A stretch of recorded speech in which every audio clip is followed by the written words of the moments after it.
et si votre logement pouvait changer la façon dont vous vieillissez. Pas seulement en vous offrant un toit, mais en influençant directement votre santé, votre autonomie, votre vie sociale et même votre morale au quotidien. C'est exactement ce que cherche à démontrer le programme de recherche baptisé ILAO Senior pour Habitats Intermédiaires, Logement, Autonomie, Seniors.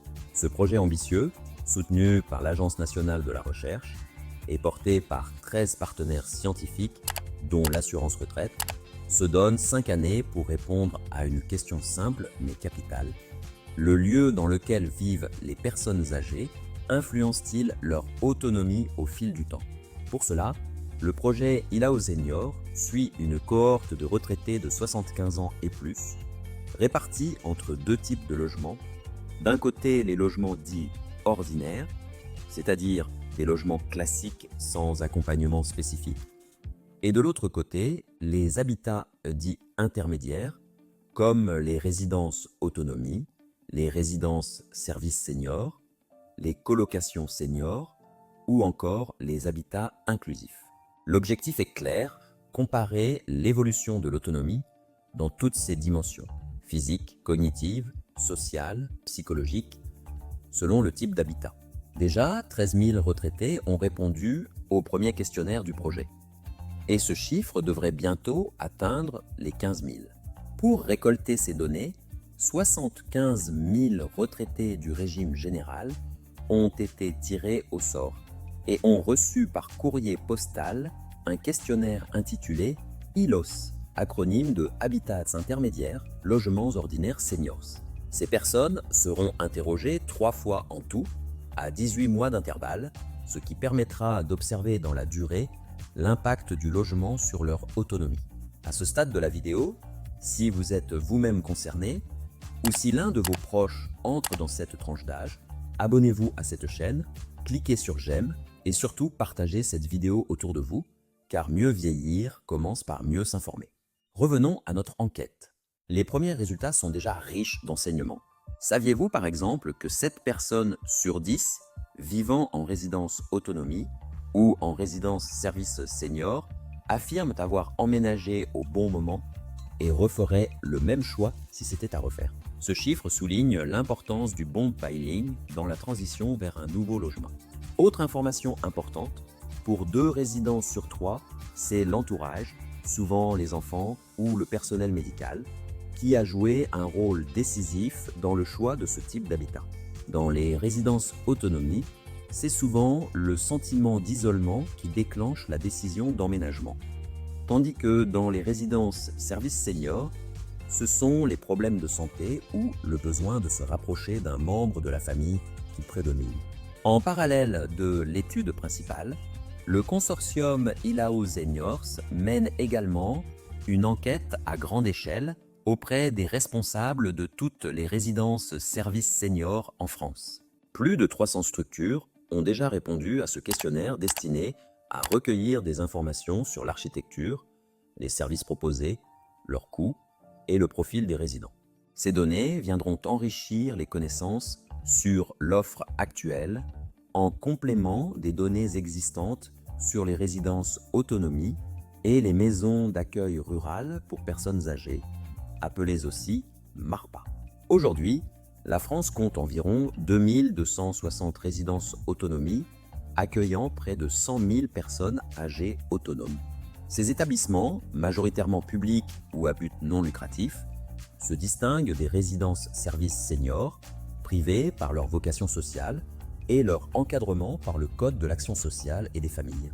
Depuis janvier 2021, la loi impose à ces résidences de fournir 10 prestations minimales, telles que la restauration, l'organisation d'activités collectives, la prévention de la perte d'autonomie ou encore la mise à disposition de locaux collectifs.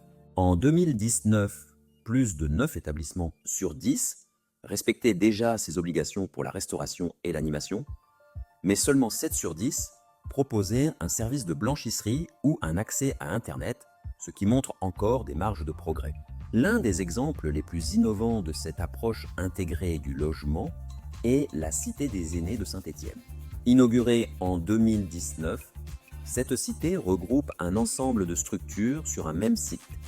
Un établissement d'hébergement pour personnes âgées dépendantes, 2 unités pour personnes très dépendantes, une unité pour personnes âgées en situation de handicap, une résidence autonomie, des logements adaptés, mais aussi un restaurant, des boutiques, des espaces de sport, un jardin partagé et une conciergerie. Ce projet, porté par le groupe mutualiste Aesio, la ville de Saint-Étienne et plusieurs partenaires, incarne une nouvelle façon de penser le vieillissement. Un lieu de vie complet, ouvert sur le quartier, où l'on peut évoluer selon ses besoins.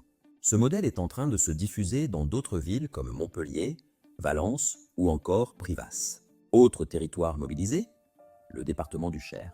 Dans ce département, plus de 100 000 personnes ont 60 ans ou plus, soit un tiers de la population. 43% des personnes âgées de 75 ans et plus y vivent seules, et 60% d'entre elles ont un niveau de vie inférieur au coût moyen d'une place en établissement d'hébergement pour personnes âgées dépendantes.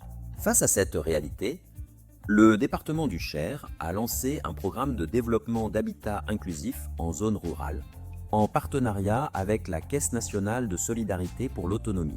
L'un des projets emblématiques est la future résidence de Torteron, composée de 10 pavillons individuels et d'une maison commune pour les animations et services partagés. Le but, offrir une alternative à l'institutionnalisation en permettant aux personnes âgées de rester actives et connectées tout en bénéficiant d'un environnement sécurisé et stimulant. Derrière ces projets, une conviction se dégage. Le logement est un véritable déterminant de santé. Selon les gériatres du projet Île Seniors, un domicile mal adapté peut devenir un facteur de risque, notamment en raison des chutes, de l'isolement ou d'un manque d'accessibilité. A l'inverse, un habitat pensé pour accompagner le vieillissement peut jouer un rôle protecteur, voire préventif. Les chercheurs soulignent que la perte d'autonomie n'est pas une fatalité et qu'il est possible de la retarder par une alimentation saine, une activité physique régulière, des liens sociaux solides et des environnements de vie adaptés. Cette vision est au cœur du projet Île Seniors, qui repose sur une approche interdisciplinaire mêlant sociologie, santé publique, gérontologie, géographie sociale et économie. En croisant les données issues des questionnaires, les observations de terrain et les retours d'expérience des territoires, les chercheurs espèrent identifier des leviers d'action concrets pour les décideurs publics, les bailleurs sociaux, les professionnels du médico-social et bien sûr les citoyens eux-mêmes.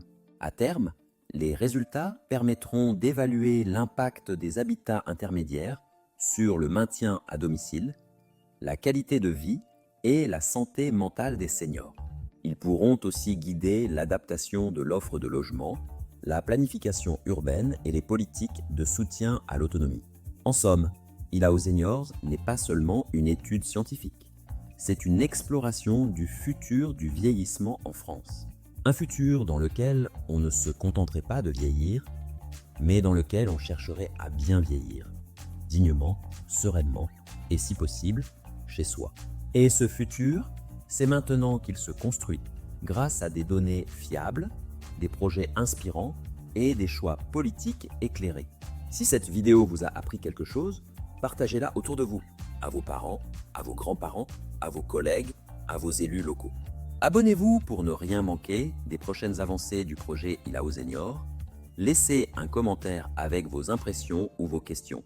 Et surtout, rappelez-vous, bien vieillir, cela se prépare, cela s'organise, et cela commence souvent par la porte d'entrée de son logement.